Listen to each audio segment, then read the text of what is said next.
sebagai orang asing aku belajarnya nggak cuma aku belajar tapi kayak aku belajar dengan bahasa asing gitu.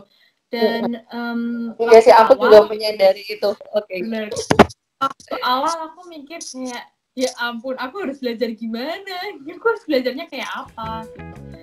Dan semester 1 kalau aku nggak salah ingat ujian pertama, kedua, mungkin ujian kedua aku itu langsung ujian lisan, itu anatomi. Jadi ujiannya harus langsung ngomong sama profesornya di ruang profesornya berdua.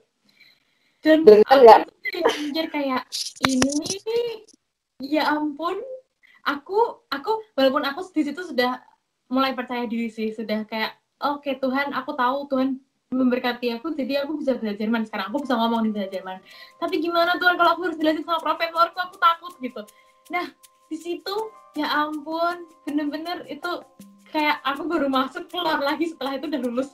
Kayak baru masuk ngomong-ngomong dikit langsung keluar, dan aku kayak bertanya-tanya what gitu. Terus itu nggak berhenti kayak gitu terus, kayak aku tuh merasa kayak jalan tuh dari, kalau aku bilang kayak dari mujizat ke mujizat gitu, from miracle to miracles gitu. Karena ujian ini di ujian anatomi itu kayak mata kuliah yang cukup menakutkan sih, karena setiap kali ujian setengah dari angkatanku nggak lulus, dari 200 orang 100 orang nggak lulus. Dan di situ aku udah merasa kayak ini kalau aku nggak lulus sih mungkin banget aku orang asing, nggak aku belajarnya susah aku mungkin banget lulus. Terus Tuhan bilang kayak enggak gitu. Dan ada suatu ujian itu ujian lisan lagi sama profesorku lagi, ini di ruang, ini kalau di bahasa Indonesia agak aneh di ruang mayat. Jadi di ruang bahasa Indonesianya apa kalau di anak-anak, tapi di ruang mayat aku harus menjelaskan gitu di mayat gitu kan. Dan dari satu kelompokku 10 orang cuma 2 orang yang lulus, dan aku lulus. Dan itu kayak Tuhan, ini bukan aku. Kayak orang bilang kayak, ya ampun, kok kamu bisa, kamu tuh bisa belajar, masih belajar bahasa, masih gini, kamu nih gak cuma belajar doang, kok bisa tuh. Kayak Tuhan yang bisa bikin kayak gitu. Aku tahu sih susahnya ketika kita belajar bahasa asing dan habis itu kita belajar materi lain yang nggak cuma bahasa, itu kesulitannya tuh berkali-kali lipat. Apalagi kita sekolah, kita kuliah bareng orang-orang asli penduduk situ kan. Aku bareng sama penduduk asli Cina, kamu belajar bareng penduduk asli Jerman, dan itu menurut aku tantangan yang plus gitu banget ya sini. Bener. Kayak aku tuh selalu ingat ayat di Mazmur 91 yang 1.000 orang rebah, 100 orang rebah di kanan. Kalau 1.000 orang, iya. Dan aku lolos dari situ itu kayak, karena kalau di anatomi kayak aku bilang tadi, 100 orang itu nggak lulus dari 200 orang. Dan aku bisa dibawa Tuhan lulus, bahkan dengan cara yang ajaib. Satu lagi yang ini sesuatu yang benar-benar bisa aku saksiin, kayak sampai di titik, ada satu titik di mana aku pikir mungkin aku harus belajar yang rajin biar aku bisa lulus gitu. Walaupun sebenarnya aku tahu Tuhan yang bisa bikin lulus, tapi aku tetap selalu berpikir aku harus belajar yang banyak biar Tuhan bisa ngeluarin isi kepalaku, terus aku lulus gitu kan. Nah, sempat minder nggak sih ini kamu? Sempat apa? Minder. Apa? Minder. Sorry. Minder. Nggak bener-bener minder gitu sih kalau bandingin sama orang lain gitu. Nggak bener-bener, tapi kecil hati karena kayaknya nggak mungkin, kayaknya nih susah kayak itu. Waktu awal-awal apalagi itu kayak kuat banget, kayak ya ampun, ini suruh belajar kayak gimana aku. Dan tapi kan aku pikir aku harus belajar banyak. Ada satu titik di mana aku karena capek banget setiap 2 minggu sekali ujian lisan, itu kenanya nggak cuma di kepala tapi juga di kejiwaan. Maksudnya secara psikis. Kenapa? Kan kalau bukan kejiwaan tapi secara psikis. Iya. Sorry. Aku nih kadang-kadang kalau ngomong bahasa Indonesia salah soket gitu. Nggak apa-apa deh, kadang aku juga gitu, salah grammar gitu, mohon maaf juga ya. Jadi sampainya kenanya di psikis karena kayak ujian 2 minggu sekali, 3 minggu sekali, ujian lisan kan capek. Itu stres banget sih. Stres, secara manusia bener. pasti. Ya, dan aku udah nggak bisa belajar. Aku nggak bisa belajar, Tuhan. Aku udah nangis gitu, nggak bisa belajar. Aku nggak tahu harus apa, ujian 2 hari lagi. Aku harus apa, Tuhan? Aku beneran nggak tahu. Terus di kurang 2 hari, terus akhirnya aku cuma dapet di hatiku, aku suruh istirahat. Ya udah, aku bilang oke, aku istirahat gitu. Terus aku tapi masih punya organ-organ dalam yang belum aku pelajarin. Sampai Tuhan, gimana nih, kurang 1 hari. Terus di hari itu juga tengah malam aku kebangun kan, karena aku tidurnya agak awal gitu, aku tengah malam kebangun dan dalam hatiku aku kayak dikasih tahu organ apa yang akan keluar. Dan itu ada 4 organ disebutin, aku lupa, paru-paru, lambung, apa 2 lagi gitu. Dan itu bener-bener yang keluar besoknya. Jadi aku milih nih, aku harus milih kan di hari itu, apa aku mau belajar yang belum aku pelajari atau aku mau belajar yang ini yang aku dapat di hatiku. Hari aku bilang, oke Tuhan, aku gak bisa belajar lagi, aku belajar ini aja yang Tuhan bilang. Terus itu yang keluar. Kayak Tuhan, aku ini pikir kalau aku udah melakukan banyak, baru Tuhan bisa memberkati aku. Tapi ternyata aku cuma punya segini nih Tuhan. Terus yang Tuhan lakukan, ya dari situ tak ambil nih, tak buatin soalnya gitu. Wah, aku merinding loh jujur, kayak nggak bisa berkata-kata lagi. Tuhan emang baik banget gitu. Dia nggak, iya, dia kayak ya udah, aku menyertai kamu dari awal dan sampai akhir gitu loh. Dan dia nggak mungkin membuat kita sebagai anak-anaknya tuh kayak jatuh. Habis itu, dan ketika kita jatuh pasti Tuhan akan terus angkat kita menjadi kepala dan bukan ekor ya pastinya. Oh ya, anyway, biasanya nih kalau di cerita hidupku, ini aku biasanya kasih minum gitu ke tamu aku. Tapi berhubung kita LDR, kalau siapin minum sendiri ya, nanti kalau haus tinggal minum. Oke, nah boleh lanjut lagi nggak tadi cerita Sarah? Aku emang yang 4 organ. Oh, 4 organ. Iya, kayaknya udah selesai. 4 organ itu akhirnya itulah yang keluar. Akhirnya ya udah, itulah yang keluar. Aku masuk ke ruangan itu kan itu selain anatomi sama mayat, kayak preparat buat mikroskop. Aku masuk nih ke ruangan itu, langsung aku lihat preparatnya, dan aku dari jauh pun aku udah tahu, oh itu paru-paruku. Itu paru-paru, aku tahu, dan itulah yang keluar. Dan aku bilang, Tuhan ini kurang ajaib apa? Itu kayak ajaib banget. Iya, kayak gitu, kayak ajaib banget Tuhan nyertai aku. Terus semester itu kan semester 1, semester 2, terus semester 3 ada ujian lagi. Di situ juga gimana ya? Aku model ujiannya tuh kayak gini. Di semester 3 4 itu ujiannya dibagi 2, semester 3 dan 4. Tapi kayak hasilnya dijumlah. Terus itu yang menentukan kelulusan. Jadi kalau aku di semester 3 dan nilainya bagus, sebenarnya aku semester 4 nggak perlu ngelakuin banyak-banyak lagi. Dan itu aku merasain banget Tuhan tuh baik sekali. Jadi semester 3 aku diberkati banget gitu. Aku dapat nilai lumayan bagus kan. Terus di semester 4 aku sebenarnya udah kayak, Tuhan aku gak bisa belajar lagi, aku udah capek. Aku banget lakuin gitu. Dan di saat itulah kayak Tuhan tuh tahu banget aku udah beneran gak bisa di semester 4 buat belajar. Jadinya kayak ya Tuhan berkati, semester 3 udah cukup banyak, dan semester 4 aku gak perlu ngerjain banyak. Dan santai dikit ya. Iya, udah mulai santai-santai kan, udah kayak aku tahu aku cuma perlu sedikit gitu ngelakuinnya, tapi dalam hati tetap oke, Tuhan aku ngelakuin ini dengan sepenuh hatiku gitu.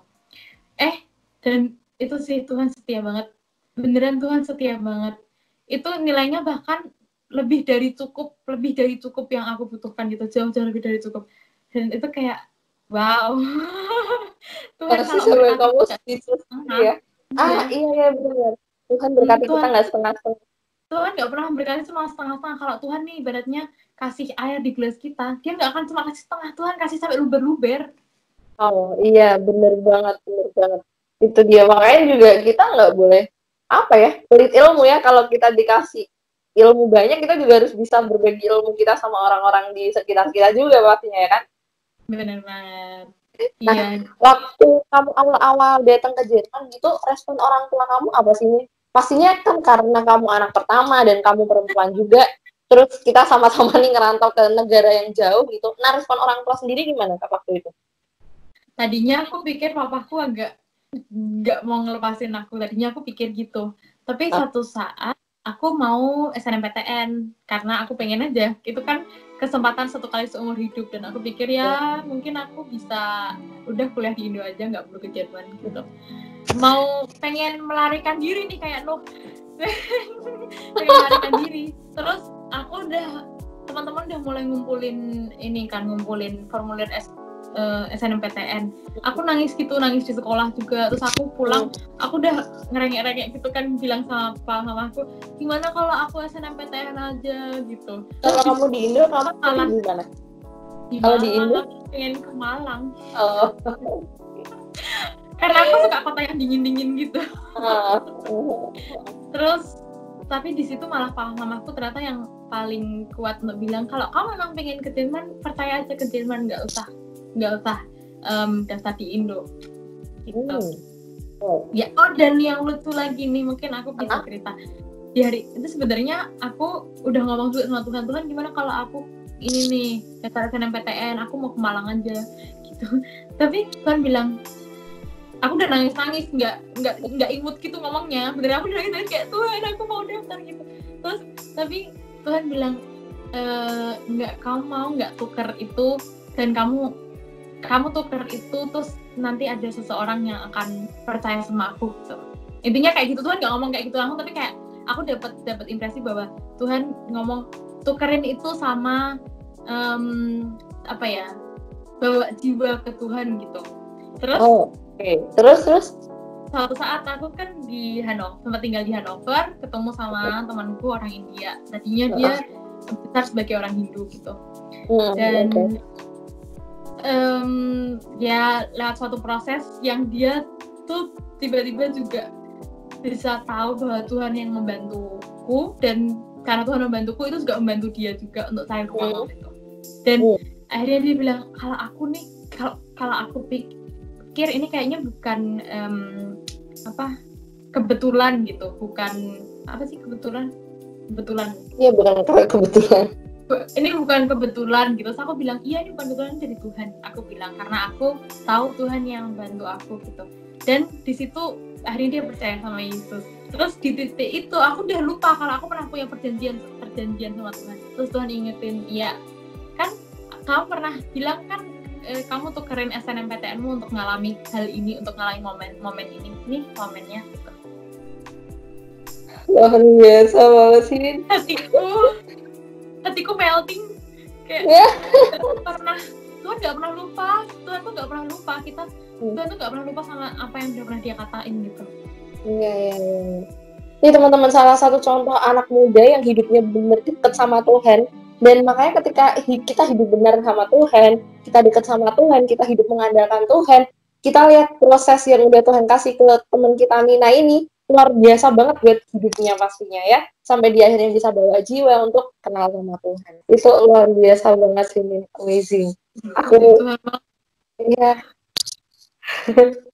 Karena dulu juga kalau ngomongin ini ya, kamu kan pengen ke Malang, terus akhirnya Tuhan kasih rantauan kamu jauh sampai ke Jerman. Dulunya aku pengen banget ngerantau tuh cuma sampai Jakarta gitu. Menurut aku kayak kuliah di salah satu universitas di Jakarta udah jauh banget dari Salatiga ya kan. Tapi ternyata Tuhan berkata lain, dan Tuhan taruh aku ke negara orang yang nggak pernah aku bayangkan sebelumnya.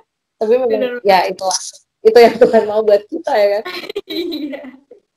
Nah, kalau boleh tahu nih, kamu di Jerman ini dapat beasiswa nggak? Atau mungkin bayar sendiri gitu, atau gimana? Aku selalu bilang, aku dibiayai oleh berkat Tuhan.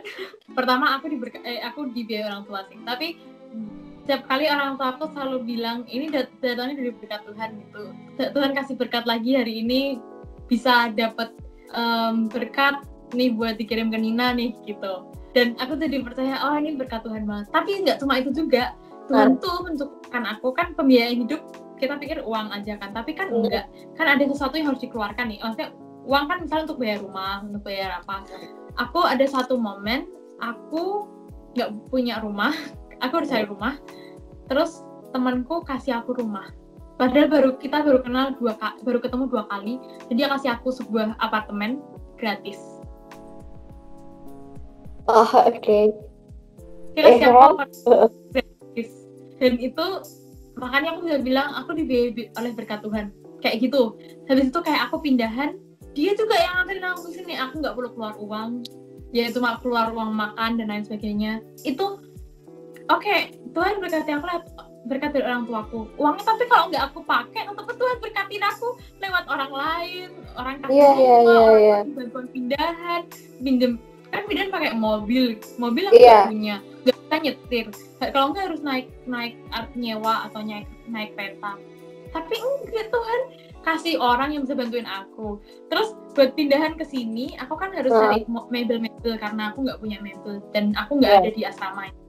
Nyari mebel itu kayak dapet kayak mebel-mebel bekas tapi murah banget dan masih bagus tuh, kayak aku nggak keluar uang lagi Tuhan gitu.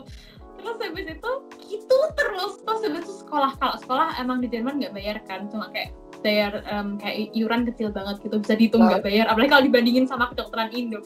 Aduh, di sini kayak beneran gratis. Gratis semuanya. Bener. Dan aku terakhir kali ini keren banget, terakhir kali ini masih fresh banget. Aku harus bayar rumah, bayar asuransi dan lain sebagainya, belum dapat kiriman, tapi aku sempat kirim kayak pengajuan permohonan dana gitu ke international office di sini. Dan tahu dong, aku udah nunggu nggak datang kayak gitu. Aku harus bayar tanggal 14 aku dapat email bahwa pengajuan dana aku diterima dan aku dikasih bantuan biaya, dan mereka menyebutnya itu sebagai beasiswa. Aku tuh kayak wah Tuhan, wah, praise the Lord banget. Tuhan itu beneran memberkatinya nggak setengah-setengah, kasih semuanya, kayak oh my god. Wah, itu nangis sambil salto sih nih.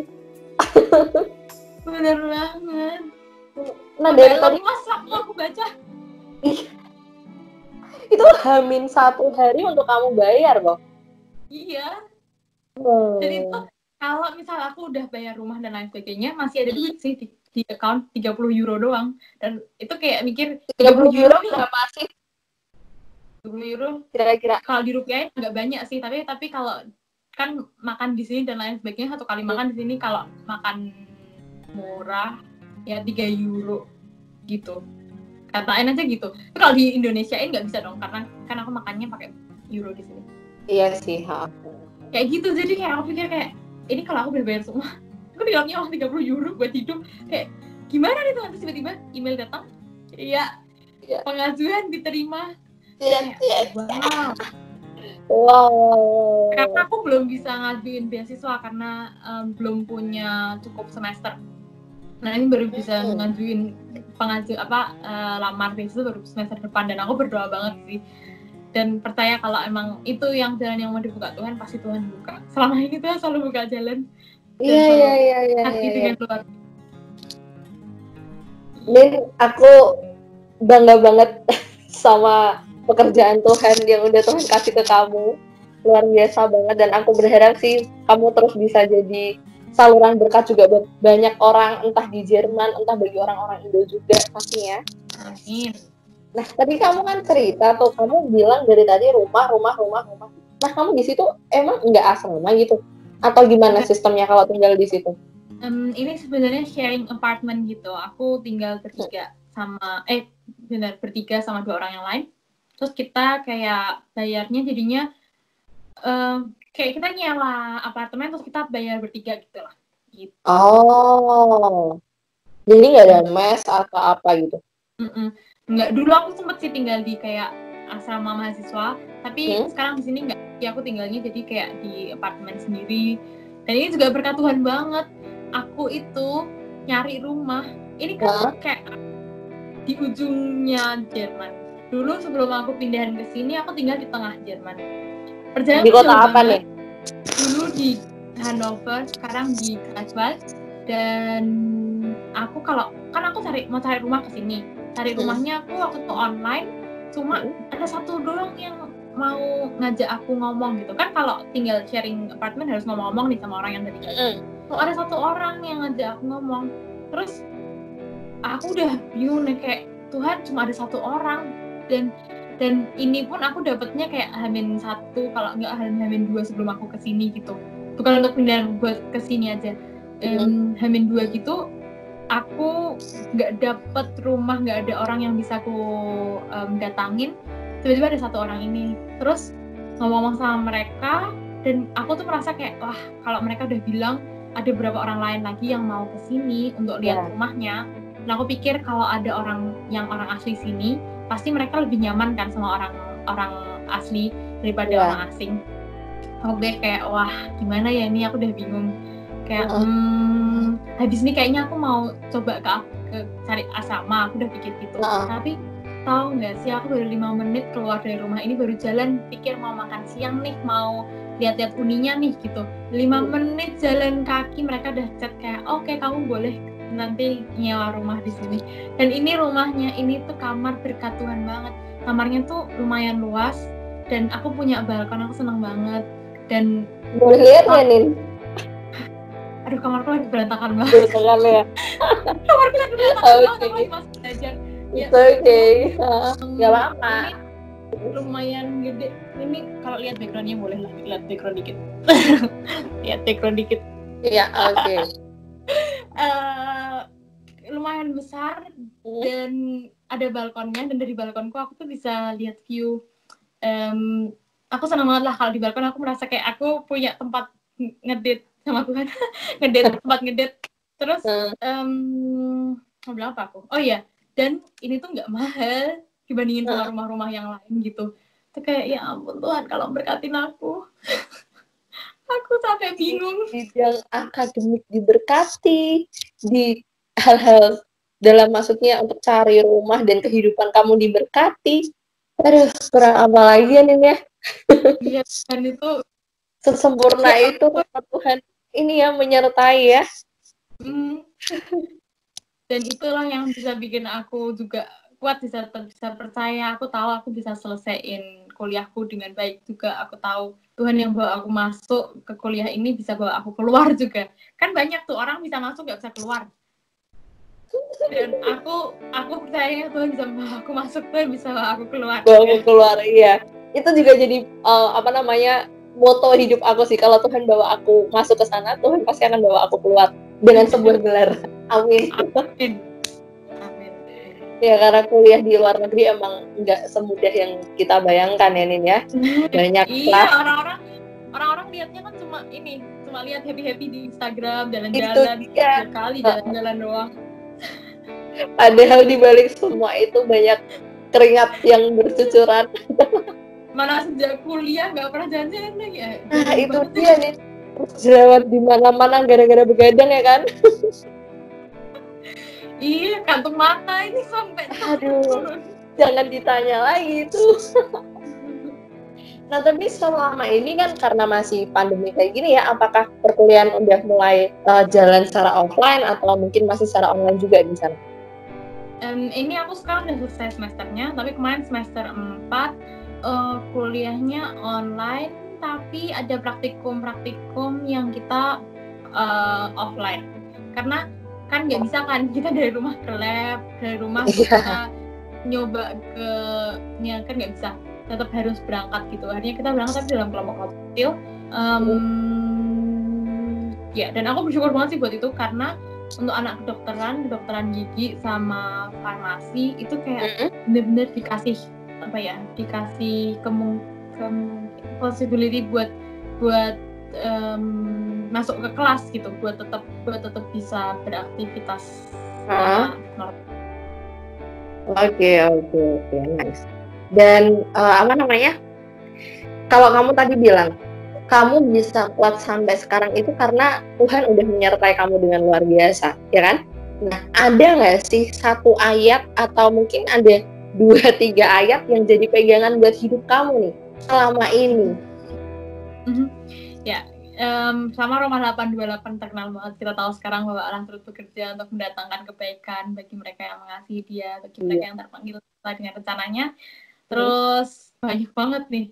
Soalnya setiap kali per bulan beda-beda ayat yang harus dikeluarin. Terus aku ingat lagi Mazmur 121. Kelihatan nggak sih itu tak tempel di atas sana? Mana ya? Ini dia tempel di atapku. Mungkin Oh, nggak kelihatan. itu kelihatan. Gimana Iya, aku kamu cara tempel nyetelnya ya, tolong ya. ada aja. Itu aku tulis di atas ini. Mazmur 121.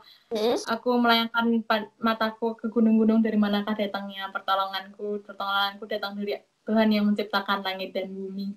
Dan itu tuh kalau aku malam, aduh lagi capek gitu di atas, oh iya pertolonganku datang dari Tuhan yang menciptakan langit dan bumi. Terus kalau baca terusannya di Mazmur 121 itu keren banget tuh. Mazmur kepegang dia Tuhan tidak akan membuat kakimu goyah, Tuhan adalah penolongmu, Tuhan ada di samping kananmu, kayak gitu. Iya. Nin, wah, aku bener-bener speechless banget sama cerita hidup kamu hari ini yang udah kamu share semuanya ke kita semua. Thank you banget. Dan mungkin di akhir perbincangan kita hari ini, boleh nggak sampaikan satu pesan gitu buat anak-anak muda di luar sana? Siapa tahu nih ada anak-anak muda yang sekarang lagi bergumul dalam studinya, bergumul untuk perkuliahannya, atau mungkin ada teman-teman kita yang pengen nih banget kuliah ke Jerman, tapi aduh aku harus gimana ya Kak, aku harus gimana gitu. Boleh nggak sampaikan sesuatu buat kita semua? Iya, boleh deh. Kalau satu kalimat nih ini nih, percayalah kepada Tuhan dengan segenap hatimu dan janganlah bersandar pada pengertianmu sendiri. Gitu.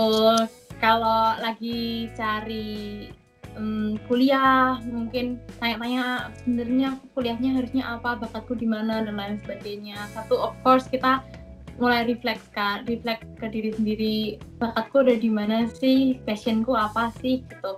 Terus tapi yang lebih terutama adalah sebenarnya tanya sama Tuhan. Tuhan tuh pengen aku ngapain gitu. Tuhan pengen aku jadi apa, atau Tuhan pengen memberkati orang lain lewat aku tuh melalui apa, melalui pekerjaanku kah, melalui kuliahku kah gitu.